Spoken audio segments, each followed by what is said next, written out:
What's going on, everybody? Welcome to the show. Another Thursday, another episode of Simply Sessions. We've got our resident secondary hair streak in the room to be chatting us up about what's been going on this week. Lots of stuff. Some Bitcoin wins this week. A few exciting things that could have been negative turned positive. We've also got some saltiness on Twitter. We've got all kinds of, and the EU being their typical draconian selves, but we'll get into that momentarily. But first, of course, this is live. Anything can happen. So I defer to my friend Bill here. We'll do it live. Okay. We'll do it live. Fuck it. Do it live. I'll write it and we'll do it live. And thing sucks. If you have not already, like, subscribe, share, all those things. They help a ton getting this in front of more eyeballs. I am Ben with the BTC Sessions. This is your daily session.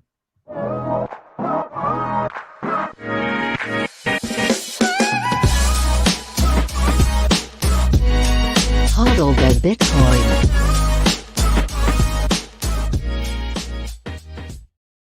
Before we dive in, let's take a look at where we are in the market right now. This is TimechainCalendar.com. We're sitting at $26,931 per coin. A single US dollar will pick you up 3,713 sats. In terms of fees, next block, 60 sats per byte. If you're willing to wait a bit, 31 sats per byte. Mempool is purging anything below 8.44 sats per VByte. And then in terms of mining, 92.33% of all Bitcoin have been mined. That is 19.39 million of them. Shout out to sponsors of the show, HodlHodl.com.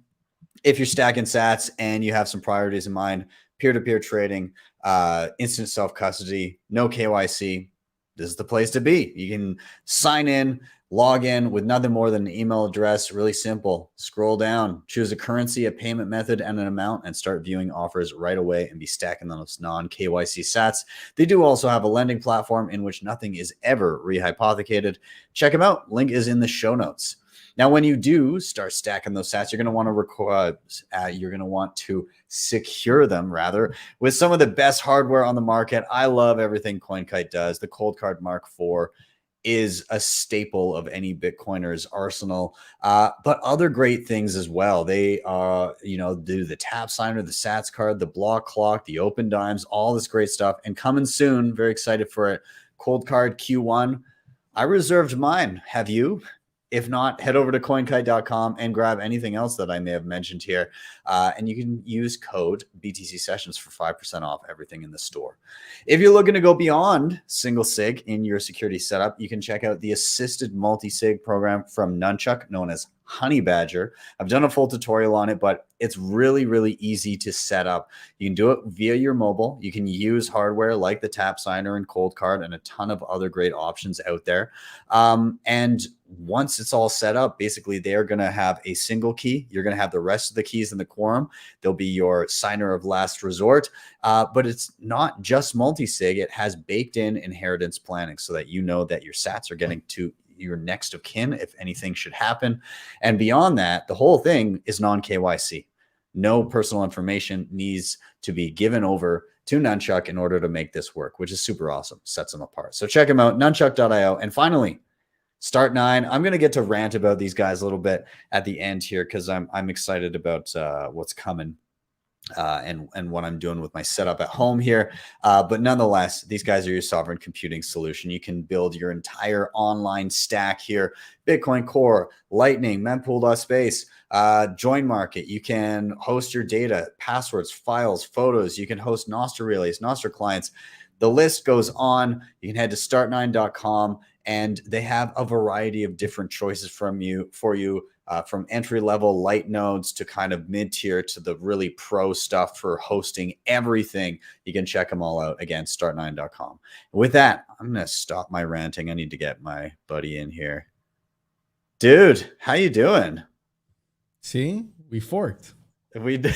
We did. Is this the first? This is the first one since the actual live stream of the touching of the tips, I think. Totally, 100%. And I think our videos are inverted, so the tips are on the same side. Oh yeah. Wow. Crazy. Weird. Yeah. I'm like trying to figure out what I need to do here to it happened before. There we go. Okay. There we got it. This is what it was like in the stream before. Okay. I think we were equally skilled when we did it right beside each other. How do we do this? My eyes were like this like the entire time. Yeah. That was a good time, man. It was good to hang out down there. It was a great time, man. It was great to have you in my hometown. And, you know, we had our little adventures, you know, so that was a whole lot of fun. Got to meet Mrs. Sessions, which is absolutely great. My first interaction with her was her dyeing my hair, which was phenomenal. Nice to meet you. Can you put some foils on my head, please? But it was a good time. It was a good time. It was a good time. Yeah, it was awesome. Well, I'm glad Opti obviously was in here last week. He did a killer job. So hats off to Opti for that. And now we've got the streaks are reunited. So shall we? I guess let's do a little redecoration here and get it all fancy. Shabam. Awesome. So what's been going on, man? What is top of mind this week? What do you want me pulling up here to kick us off? Yeah, let's do with the screen share first, and we'll kind of do a little bit of an update on, you know, the separation of money and state. You know, this is the MiCA laws. They finally passed. You know, this was the MiCA laws or basically I'll get into it, but basically that was what Christine Lagarde, who has the famous words, you know, if someone has an escape valve, they'll use it. Many times on TV, she mentioned the MiCA laws as like the salvation to stop or to slow down the adoption of Bitcoin in the European Union. So I'll get to it, but so first of all is a CoinDesk article for audio listeners. This is the European Union formally signed its landmark markets and crypto assets regulation into law on Wednesday, taking the bloc closer to becoming the first major jurisdiction in the world with tailored rules for the sector. The law was signed by European Parliament President Roberta Metsola and Swedish Rural Affairs Minister Peter Kullgren, alongside a separate anti-money laundering law that requires crypto providers to verify their customers' identity when they transfer funds. And that's the part that I really want to focus on. It's always under the guise of, you know, this is for your own good, citizen. Forgive me if I'm a paranoid Bitcoiner. And after seeing how the current administration in the US has treated Bitcoin up in Canada as well, you know, their feelings against Bitcoin, forgive me if I'm a bit skeptical, you know, if they say the reason for passing this law is for your protection and to stop money laundering. But here specifically, I think this is going to have implications, Ben. Ben, you cover a lot of tech. You do amazing tutorials for, you know, the latest Bitcoin gadgets and software and all this. I think this might have applications, at least for software in Europe. And I'll get to why in a second. So it says, the text, which was provisionally agreed by Parliament and Council negotiations in June 2022, aims to ensure that crypto transfers, as is the case with any other financial operation, can always be traced and suspicious transactions blocked. The so-called travel rule, already used in traditional finance, will in future cover transfers of crypto assets. Information on the source of the asset and its beneficiary will have to travel with the transaction and be stored on both sides of the transfer. The law would also cover transactions above €1,000 from so-called self-hosted wallets when they interact with hosted wallets. I want to pay attention to the words, right? They're trying to make it seem like the hosted wallet is the norm and the self-hosted wallet is the not normal. I don't know about you guys, but I've never seen that term self-hosted wallet in the Bitcoin white paper. And it goes on to say, managed by crypto asset service providers, the rules do not apply to person-to-person transfers conducted without a provider or among providers acting on their own behalf. And this part, Ben, how do they enforce that? This does not seem to me as an enforceable law. And I'll add to that and I'll say, What if you have a mobile wallet, specifically on an iPhone in Europe, right? That's a very easy target, very low hanging fruit for these bureaucrats.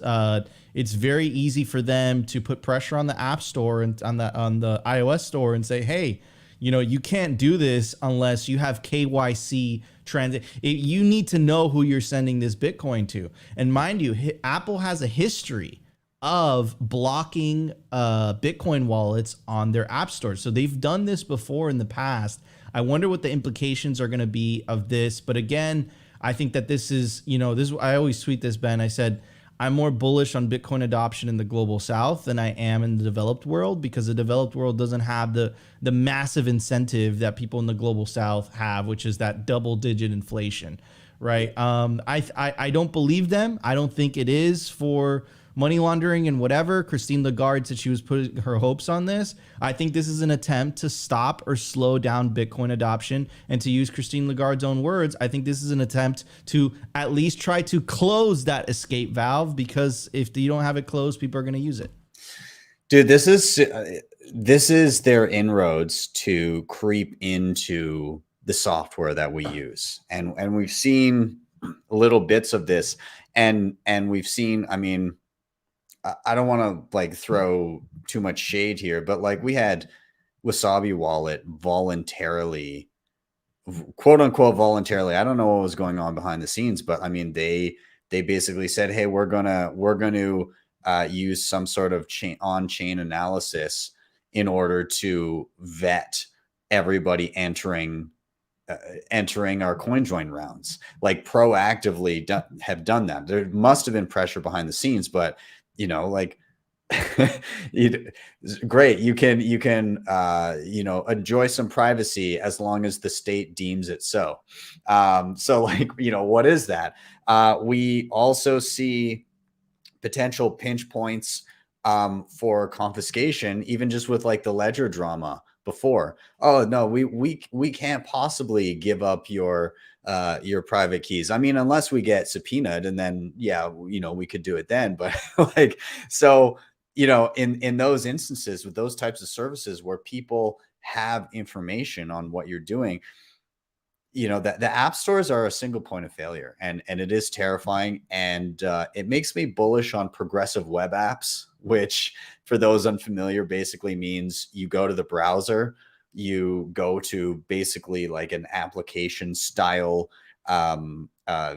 website, and then in the little settings you can say install as an app. And I literally just did this with something I'm going to talk about later at the end when I'm finishing up here. But yeah, I mean, I feel like in a world where the government is clamping down so much that they're trying to tell you what software you can and cannot run, and the alternative is using their CBDC funny money, progressive web apps are going to be we're going to return to it rather than the app store days that we have right now. Oh, you're muted, buddy. Oh, sorry about that. Yeah, 100%. You can't, such a rookie mistake. You can't, you can't stop this. This is unstoppable, And then another thing also, Ben, that and I was thinking about this today, is that eventually they're going to have to reveal their cards. Mm-hmm. Eventually the White House and Europe and these countries, they're going to have to admit that they want people to use their money. Mm-hmm. This has nothing to do with the environment, as in the case of the Biden administration's great excuse. It has nothing to do with money laundering or terrorism. They want you to use the money that steals from you. Yep. Okay, period. And it's interesting, like, back here in the US, they're redefining the term. I think this is and words are very powerful. This is an update from the IRS. It says January 24th, 2023, the Internal Revenue Service today reminded taxpayers that they must again answer a digital asset question and report all digital asset related income when they file their 2022 federal income tax return, as they did for fiscal year 2021. The term digital assets has replaced virtual currencies. a term used in previous years, right? They don't want people thinking that this is a currency. This is a digital asset. You know, currencies can only be issued by the government, right? And more crazy stuff coming out of the IRS as well. For anyone who's not American, it stands for the Internal Revenue Service.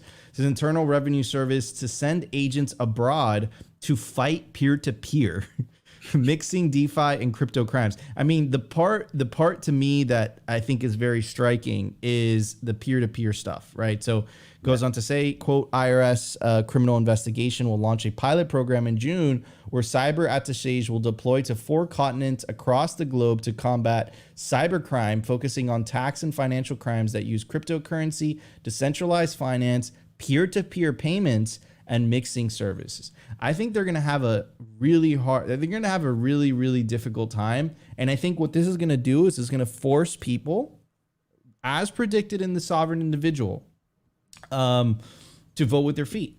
Like, this is nuts. This is nuts. The US is one of the only countries in the world where if you leave and you move to another country, you still have to pay federal income tax, right? Which is absolutely bonkers. And of course, you know, the expenditures from the federal government kind of make sense. But, you know, if people have an option to opt out of inflation, people have an option to opt out and not only vote with their wallet, but also their feet, I think you're going to see an acceleration of that for sure. Yeah, dude, IRS is insane. I mean, Uncle Sam is crazy. He will hunt you down and shake you down to the ends of the earth. Like when I see this IRS, like the thing that plays in my head is like the Team America World Police theme song, except for it's like Team IRS and they just come and like rob people. It's crazy. And again, you're right. You're one of the only, I think there's only 2 countries on planet Earth that try to tax you regardless if you live there anymore or not. There may be a couple more, but it's like the US and then like these tiny little countries that basically just are trying to like rip off their citizens and discourage them from leaving whatever hellhole they lived in. So yeah, dude, crazy stuff. Crazy stuff. And then so it's safe to say, right, that the US is weaponizing the dollar. They're weaponizing the monetary system, and they're weaponizing it not only against their own citizens, but also countries abroad. And then what is that going to do? It's going to force their citizens to seek alternatives, seek better jurisdictions, more friendly jurisdictions. And of course, the part that is so incredibly obvious, because humans, you know, they're intelligent people and they think and they seek other alternatives. Because they politicize and they weaponize the dollar, it's going to force countries that are hostile to the US to seek an alternative to the dollar, which means that it will threaten the global reserve currency status. This is not only just me saying this. Marco Rubio, which is a senator from Florida, said the quiet part out loud on Fox News. All right, let's take a look. Сегодня Бразилия, крупнейшая страна в нашем полушарии, расположенная к югу от нас в западном полушарии, заключила торговое соглашение с Китаем. Отныне они собираются торговать в своих собственных валютах, чтобы обойти курс доллара. Они создают в мире вторичную экономику, полностью независимую от I totally didn't realize I downloaded the Russian version. I apologize. That's all right. For our Russian viewers, they're very thankful. That's all right, though.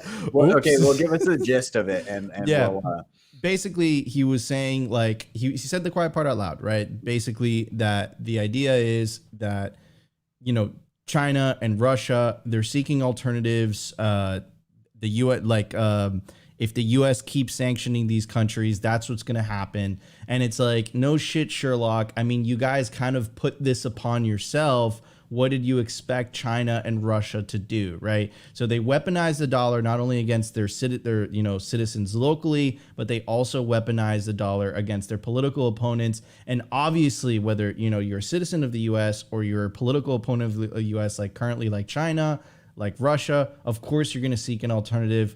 Well, at least our Russian listeners got to understand what Marco said, but I tried to summarize it as best as I could. Dude, again, like, of course it was going to happen. Like the second a lot of people woke up to it, the second that Russia's reserves were seized. It's like, oh, this is no longer kind of like an equal footing for everybody to use, at least as a reserve asset.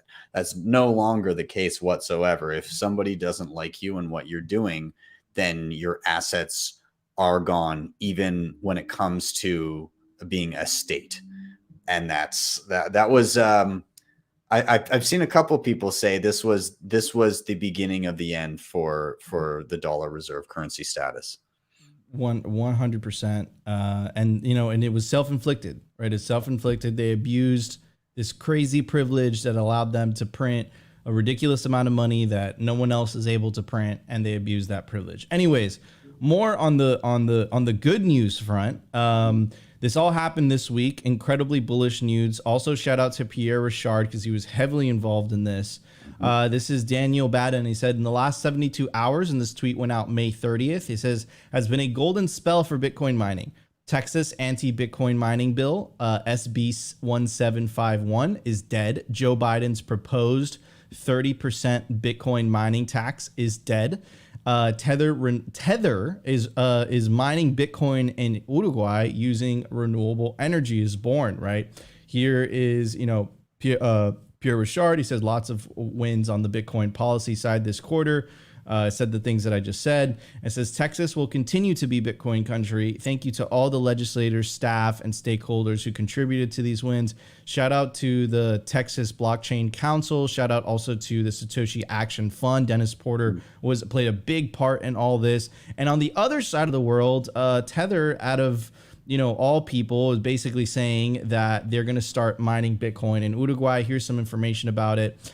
It says Tether, the company behind Tether.to, the blockchain-enabled platform powering the world's first and most widely used stablecoin, announced today that it is investing resources into energy production and the launch of a sustainable Bitcoin mining operation in Uruguay in collaboration with a local licensed company. With this, Tether has expanded its reach from finance and communications to include the energy sector. Its goal is to become a global tech leader, and the latest initiative showcases Tether's commitment to energy innovation and the future of cryptocurrency. As part of this new venture, Tether is investing in renewable energy sources to support and promote sustainable Bitcoin mining, an essential component in upholding the world's most robust and secure monetary network. To accomplish this ambitious objective, Tether is actively seeking to augment its team by recruiting experts in the energy sector. This project represents a noteworthy milestone where the realms of energy and Bitcoin really converge harmoniously. So very, very, very cool. And what's interesting about Tether, and perhaps a lot of people don't know, is that because they're holding all of these, and it's not exactly they're not just holding these dollars in a bank account. They're holding dollar equivalents. So there's treasuries, equities, all that stuff. And the thing is, they make a return on that. They make like a 6 to 7% return every year. And what's the current market cap of Tether? It's in the billions of dollars. So they're making a nice amount of change, holding all those reserves, right? Yeah. And what are they doing with that? Well, we saw Samsung now tweeting about it during the week. They're buying Bitcoin with some of those profits, and now it looks like they're supporting the Bitcoin network by getting involved in Bitcoin mining. What I find interesting, though, is that they said cryptocurrency, but then 2 sentences later, they specifically said Bitcoin mining. So that's interesting. Yeah. It also, again, to much to the chagrin of, say, Greenpeace and the change the code people and all of that, in that article there, it said something like 90% or high double-digit percentage of the energy down there is renewable. So it kind of like, for the people that were hating on Bitcoin for that reason of, oh, it's dirty when it's plugged into the same grid as everybody else. Well, okay, well, here's an example of it plugging into a grid that is a lot of wind and solar, regardless of what you think of, how efficient that is. It's the same. You're using the electricity for this purpose. So it just points out, well, if you're going to get angry at the energy mix, get angry at the grid, not at the thing plugged into it. Yeah. Yeah, 100%. And Pierre Richard said it best, bro. His deadpan, like, comedic thing, like literally holding, it's like, there's no CO2 on this. Like, and it's like, that's the misrepresentation. It's like, so what about electric cars? That's not being talked about. What about washing machines? That's not being talked about. Why is it that it's Bitcoin mining? Perhaps, maybe, perhaps, this is a crazy idea. Perhaps it has to do with the fact that Bitcoin is a threat to these governments. It's a threat to their privilege of being able to create money for free that everyone else has to work for, and the tremendous amount of power that they get from that. Anyways, dude, it makes me wonder how much the dude from the OC got handed under the table for his faux outrage. Like, oh man, yeah. Oh man. All right. Next, coming up, Ben, this is absolutely historic, absolutely crazy. This is more historic than our touching of the tips ceremony in Miami. It just surpassed it, I would say. Just by a little bit. I would say. So this is the Bitcoin office in El Salvador. And it says, when the author of the Bitcoin standard met the leader of Bitcoin country, great things were bound to happen. We are excited to announce that Saifedean is joining us as economic advisor to the National Bitcoin Office of El Salvador. Welcome to the winning team, Dr. Amos. So, and Beautyon, I think, says it perfectly. He says that, and Beautyon, by the way, for anyone who doesn't know, he's the founder of Azteco. And he goes on to say, there will not be enough gold to pave the streets of San Salvador. Such will be the win of that great country. It's like a dream, astonishing. In case you don't know what this means, Professor Saifedean, Austrian school economist, that right there is a signal. Okay. Mm-hmm. Most governments are run with the economists that they breed, that they train, are Keynesian economists, right? Mm-hmm. It is unheard of that you have an Austrian school economist on the economic advisory of this country. That is unheard of. That is absolutely nuts. It goes on to say, Beautyon goes on to say, in the very rare example of an Austrian school economist who also understands Bitcoin will now be advising El Salvador where Bitcoin is legal tender. This means the possibility of mistakes being made by El Salvador are drastically reduced because literally the best economic mind in Bitcoin is working for them directly. If you imagined a dream team like this spoke the words, you would have been called delusional, but it's real. And bear in mind also that the history of fiat and economics Saifedean will bring to the table will greatly help El Salvador avoid other mistakes in other parts of the economy, further accelerating hypergrowth across the entire country. 100% Stacy and Max are historic figures. Shocking. Right here is a picture already of Saifedean literally delivering a class, and in the slide for audio listeners, it literally says, what is money? And Saifedean is doing his thing. This is crazy, dude. This is absolutely nuts. I cannot believe it. What are your thoughts? I mean, can you imagine what that country is going to look like in a decade or two? Like, this is the stark contrast that a place like Singapore saw over 3 or 4 decades. That's going to be El Salvador. Like, it's gonna completely change their fortunes. I mean, they've already sidestepped the IMF and told them to go fuck themselves. I mean, that's of any major action that you could take to improve the economic welfare of your country, it would be that. And I say that strongly because I am just about done Gladstein's book on the IMF. Oof. And it is infuriating how awful the IMF and the World Bank are. Just the examples and the historical behind that. So that's step one. But then to replace all the awful advice you're getting from those parasitic organizations and replace it with advice from an Austrian economist that understands Bitcoin and literally wrote the book on it. They're going to be fucking laughing, man. They're going to be laughing. And years from now, people will say, wow, that was a very good idea. Yep. No, exactly. It's like it's going to be so obvious in hindsight. What do you think the IMF and all the central planners, right? They're watching this and they're probably scared. I feel the fear. I feel the fear. Yeah. But yeah, I mean, there's going to be a lot of people. I've already seen, what was it? I saw some, I think it was somebody that Safe was arguing with, calling it like crypto colonialism.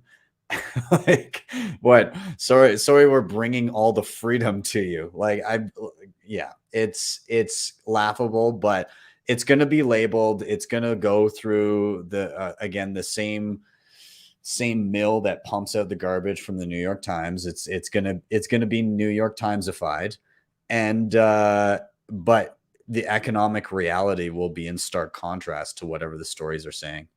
100%, man. 100%. I'm so optimistic about El Salvador. In fact, I'm optimistic about all of the global South. Like, I think that this is a phenomenon that's going to happen. El Salvador doesn't dictate their. There we go. Roman Saifedean took a few minutes of his day to reply to a nobody like me on the Orange Pill app this morning. What a legend.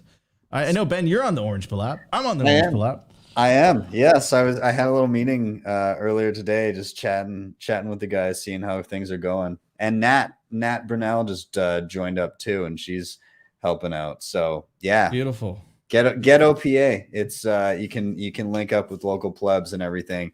It's actually very useful traveling too, by the way. Like if you're in a town and you're not there for like a Bitcoin related event, even if you are, but like if you're just traveling and you're like, I wonder if anybody's around, there's always somebody around. No matter where you are, you're like, hey, are you into Bitcoin? Cool, we're best friends now. And then you just go hang out and it's like a family reunion. I'm a huge fan. I love. Did you know that Mateo stayed on my couch in Miami? You told me that. That's awesome. Yeah. Big fan. Sponsor. Love those guys. Great app. Highly recommend. And I do take the time to go through them, to go through the messages and reply. Anyways, so in other news, on the regulatory front, things seem to be heating up a little bit. So actually, Ben, do you mind playing the video, the one that's not Elon? Yes. Okay. And it's not in Russian, I promise. Here we go. Okay. This one will be German. German. Okay, perfect. Millions of people lost money in last year's collapse of the FTX cryptocurrency exchange. But a bill that's been sent to the governor's desk now aims to regulate this kind of digital banking in Texas. Here's KVU's Darrenisha Heron. If you're one of the millions of Texans who have invested in cryptocurrency, odds are you use an app like Robinhood or Coinbase to do so. Well, House Bill 1666 would make sure your money isn't caught up in fraud or stolen by these companies. We've seen it happen before with many digital asset providers, but notably what used to be one of the largest cryptocurrency exchange platforms, FTX. The leaders of that company are still facing litigation after being accused of taking billions of dollars from customers.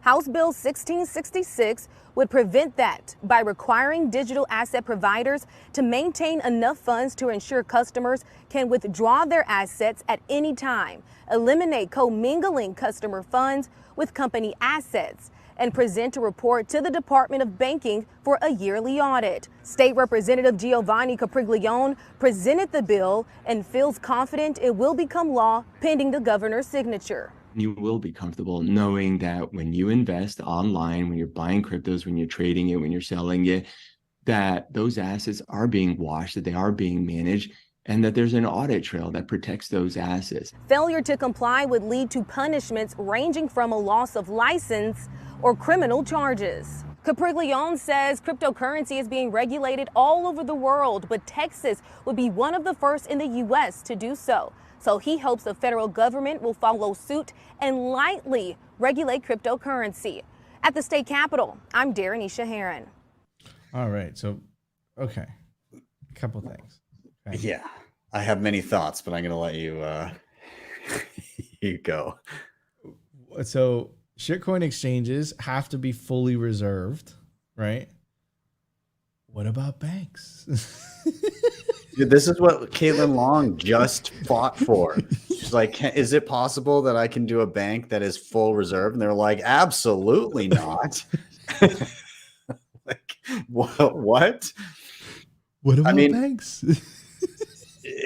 I mean, we talked about this, right? We talked about how if they had let her run a bank that was full reserve, anybody who just literally wanted a safe place for their money would flee the other institutions, which are fractional as fuck and cause insolvencies everywhere. Is this what they're trying to do with, because obviously a lot of this shit, a lot of the crypto shit is fractional currently, obviously. Yep. And then what is happening? So exchanges like Gemini, which like promoted themselves as being, one of the most regulated exchanges, they're regulated in New York City. So like they have to be fully backed and all that stuff and whatever. Literally Bloomberg article, Winklevi twins attempt pivot after Gemini loses money and employees, mounting market, legal, and regulatory challenges in the U.S. cloud the firm's future as it seeks an overseas reset, right? So it's just, dude, it's just so freaking fascinating. I'm not a big fan of regulation and government intervention, but again, it's going to be very hard for shitcoin platforms like Binance to do business in Texas. Texas has a tremendous amount of people, has a massive GDP, much bigger than a lot of countries in the world. So there's a tremendous amount of economic opportunity for these exchanges in Texas. But if you're not fully reserved, if this law passes, you're not going to be able to do business there. But again, I just find it so hypocritical that banks, no, even though banks do exactly the same thing, what do you think happened in 2008? And then one last thing, right? Which is none of this would have affected you if you've taken Bitcoin into self-custody. If you've taken Bitcoin into self-custody, none of this matters. Yeah. Yeah. 100%. So, I mean, again, not your keys, not your coins, hold your own keys, all that stuff that all of us know. The one thing that I want to say, and you kind of touched on it there, is these guys have gone out of their way to be insanely compliant. Like these guys have I know, like if you've read the book Bitcoin Billionaires by Ben Mesrich, I think it basically chronicles the early days of after he's the same guy who wrote the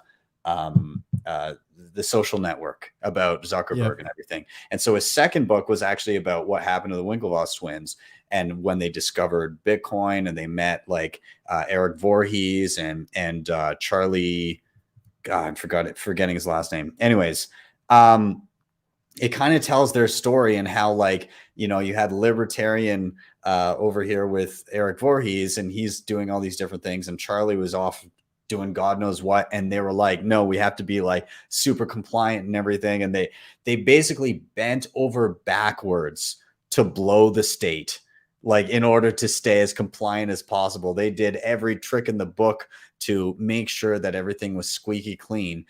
And they drove, do you remember the ad campaigns? The Gemini, crypto needs rules or something like that. And it's they literally are advertising how much they're going to comply.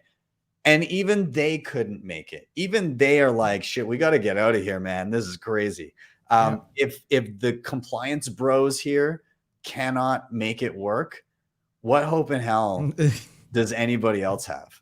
The state doesn't want you just to comply. They want you dead. They want it gone. 100%. 100%, dude. I 100% agree with that. Holy cow, it is going to be a bumpy ride. And look, it goes to show you can placate these bureaucrats as much as you want. But, at the end of the day, if you succeed, it's not in their best interest. It's really not. Anyways, do we have time for another story? Because I know we're almost at time. Yeah, we can do the last one here. Okay, cool. I'll go through it very quickly. So Michael Saylor said the quiet part out loud. He said, this is a quote from Elon from this interview. It says, quote, pretty soon 44 billion won't be worth that much anyway. And Michael Saylor did a little bit of a troll here, and he said Elon Musk on Bitcoin. He tagged Elon on Twitter. Ben, do you mind playing the video? Yeah, there you go. This is a gift. It's an IOU worth $44 billion. Thank you. So Thank you. Well, pretty soon 44 billion won't be worth that much anyway. That's a good point. So Bro, it's literally identifying, you know, the problem. Mind you, he's wearing a Doge shirt while he did that. But let's talk about why he probably feels that way. So here is the amount of cash. Tesla is a public company, so they have to reveal this. This is the amount of cash that Tesla has. Tesla has on hand. So in the Tesla cash on hand for the quarter ending in March 31st, 2023 was $22 billion, right? So let's do the math real quick and we'll use the latest inflation numbers. So we go plug in $22 billion in here into this little calculator and we multiply that by 6%, which is the last reported inflation number.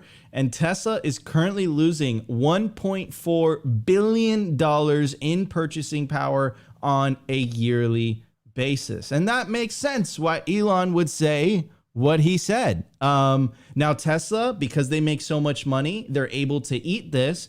But what about the average everyday person, right? You know, and you have your savings in an account, that 6.5%, if you're not making billions of dollars every year like Tesla, it's going to be really painful. So I suspect this is part of the influence as to why Elon said the things he said. But hey, Michael Saylor's absolutely right. Elon, you have a solution, but you gotta eat your humble pie. You gotta eat your humble pie before you take the orange pill. I think Elon would be smart to do so now, kind of like Saylor did it. He pulled his trigger like during the last bear market, right? We were kind of starting to come back a little bit and he was stacking sats low key. And then like partway through the year in 2020 made the announcement, hey, listen, I've been buying Bitcoin. My treasury is in Bitcoin. This is the way we're going. You know, Elon missed that train. He came in much later, you know, kind of trying to follow along in Saylor's footsteps. And maybe he can low key, like maybe he can eat some humble pie and stack some sats here. But I'm not hopeful if he's sitting there with a Doge shirt. I don't know that he's fully learned all of the lessons that are required to stay humble and stack sats, but maybe I'll be proven wrong. I don't know. Yeah, let's see. I think all roads to lead to Bitcoin, but you know, someone like Elon, right? Kaiser says it best, right? You know, egomaniacs and Bitcoin, you know, don't get along. You have to be humble to understand Bitcoin. You have to be like, look, maybe I can't do this better. That takes a lot of humility, and you know, perhaps Elon hasn't crossed that bridge yet. Anyways, Ben, sorry, it's running a little late today, but really enjoyed it, and this was your Simply Sessions. Dude, good to see you. I'll chat with you next week and have a good rest of your weekend, buddy. Likewise, man. Travel safe. All right, later. All right, everybody. Don't go away quite yet. We got a few last things we're going to wrap up with. Also, if you're not already, go follow Nico. Go follow him, Bitvolt7 over on Twitter. Follow Simply Bitcoin. They give you the news 6 days a week. This is just a taste over here. If you're not watching Simply, I don't know what you're doing with your life. Come on. All right. So what I wanted to fill you in on, a couple things that I've been up to this week. I dropped a tutorial earlier this week on something called Pouch. And it's effectively remittances to the Philippines with Lightning Network. So super easy to use, very similar to Blink, formerly known as Bitcoin Beach Wallet, ton of different features in it. And I think a good orange pill opportunity, like somebody's first steps into Bitcoin, it defaults to Philippine pesos. So it is very much meant for people remitting home and somebody just wants pesos and then they want to be able to purchase whatever, but it's instant and like the fees are nothing, obviously, because you're sending Lightning and all that. So yeah, I figured I might do a little bit of focus on some stuff like that where it's not necessarily a quote unquote Bitcoin tutorial, but it gives people their first kind of peek into, oh, you can just use this, and then they will begin to have questions about Bitcoin as they realize, oh, this is using Bitcoin somehow. And that's okay that they don't quite get it yet, but they will. All right. What else? So I've been really excited this week. Something is brewing. I'm making some changes to my home setup. And so these changes are in and around the nodes that I am running. So I'm running, or up until now, I've been running, obviously, Start9, Umbrel, Raspberry Blitz, Ronin Dojo, and MyNode. I had all these devices at home. And, you know, I'd play around with them, try different things. I've done mostly just to be able to do some tutorials and everything. But I am consolidating. I am consolidating to my StartOS, my Start9 device, and I'm upgrading it too. So I've just the past couple of days, I've been upgrading, or rather migrating, my Umbrel LND node over to my Start9. And so I basically went in. It was actually very easy, but if you go into LND, there's an option, import from Umbrel. So if you've got two different devices, it literally just detects the other device on the network. You just put in the IP address for it and the password, and then it will grab your LND information. It will shut down your Umbrel. You got to make sure you don't turn that on again, because you have two Lightning nodes that are the same Lightning node. And that could result in some channel closures if you do that. But nonetheless, it imported everything, shut down my Umbrel, and now my Lightning node, my big one that I've had for a long time, is now residing on my Start9 server, which is awesome, super awesome. And also, furthermore, with the latest update, when you go to access your Start9 device from your mobile, you can, within the browser, click the settings, and it gives you the option to install it as an application. And what this does is it gets rid of all indication that it is browser based at all. So like so yeah, like there's no browser bar up top or anything. It's just like an app running on your phone. So that's really, really cool. And finally, if I have it here, maybe I don't. I got to find it because I need to show it off. I'm too excited about it. Yeah, so I've got a new device headed here. I've got the Server Pro, or the Pure rather. And man, it is an absolute beast. So before, the Embassy One that I had was running on a Raspberry Pi, and a lot of people are running those, and you know, they can do the trick for a while, but like if you're going to be serious about it and you're running a lot of stuff, then you're going to want to beef your machine. Now, Start9 just did like an entire overhaul of their whole setup. They've got the Server Lite, which is a Raspberry Pi, but doesn't have an external drive. It's all done off the SD card, and it's meant to be like a prunes node and run slim and quick. And that does away with a lot of the Raspberry Pi issues that people have. Their kind of mid-tier one is now like an Intel NUC style, like a good processor, lots of RAM, and like a good drive in it and everything.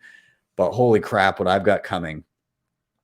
So it's basically an Intel i7 core, 4 cores, 8 threads, 1.8 gigahertz up to 4.9, 32 gigs of RAM in this thing. And I think I've got the 2 terabyte version, maybe the 4 coming. I'm not sure. Anyways, yeah, this thing is insane. So I'm super stoked this is coming, and I'm going to be running everything. I'm just consolidating down to the one device. And so I'll still be able to do node tutorials and everything, but I'm going to focus more so on the application I'm running, because the applications are now becoming kind of like uniform across most options. Whether you're running Start9 or Umbrel or Raspberry Pi, you can get most of these applications and they'll behave very similarly. So that's what I'm up to right now. I will have a tutorial coming out with the migration process for LND.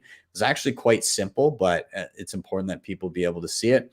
And yeah, that's what I'm excited about. Also, I leave Monday. I'm heading to Prague. Anybody else going to Prague? Let me know. I will be seeing you there. I've got a keynote. I'm talking about the trucker protest, basically how we can improve upon it in terms of fundraising in an adversarial environment, and what tools we have at our disposal. So it's going to be something along those lines. I've got it pretty much done, but they actually gave me a little bit more time. I've got a 25-minute slot. So Yeah, should be a good time. Also, Giacomo Zucco, I'm going to be emceeing for this Saturday, like the second half of the day, and and one of the talks I get to intro is Giacomo Zucco, and his talk is called "Ordinals Are Retarded." so that's the thing I get to intro. That's very exciting. And then finally, tomorrow, why are we bullish? We've got Steve Barber from Upstream Data. We've got Dave Bradley from Bitcoin Well, co-founder also of Bull Bitcoin. And then we've got Julian over at Kinetic Finance. All of these Canadians, and more importantly, all of these dudes are going to be joining me at the Bitcoin Rodeo in Calgary, July 4th and 5th. So it's going to be a good kind of Canadian / Bitcoin Rodeo hangout prior to the event. And then I'm also going to be hitting the Canadian Bitcoin Conference just prior. And that one is going, what are the dates on this? God, I'm so confused with my dates. June 17th and 18th in Toronto too. You can actually grab tickets for the Canadian Bitcoin Conference and the Bitcoin Rodeo 2-for-1 kind of deal. Or they have like bundled tickets for cheaper. So anyways, if you're in Canada and you want to tour around a little bit and hit a couple events, then there you go. You can get bundled tickets if you so choose. With that, guys, I'm going to wrap up here. Thank you so much for watching. Please do like, sub, share, all those things. They do help a ton getting this in front of more eyeballs. You want to help the show in another way, you can hit up the previously mentioned sponsors, HodlHodl, CoinKite, Nunchuk, Start9. You can also head to my website, btcsessions.ca. Ton of free content there, but if you need an extra bit of hand-holding in setting up anything, if the free tutorials aren't enough, you can book me for one-on-ones right there. And if you really liked what you saw, you can scroll down a little bit at btcsessions.ca, and there's a little lightning QR code, and you can send sats there. If you click on it, it'll take you right over to my Geyser Fund page where you can set up an actual invoice if you so choose. Anyways, guys, with that, I'm out. Have yourselves a wonderful day or evening, wherever you may be. I'll see you guys next time for your daily session.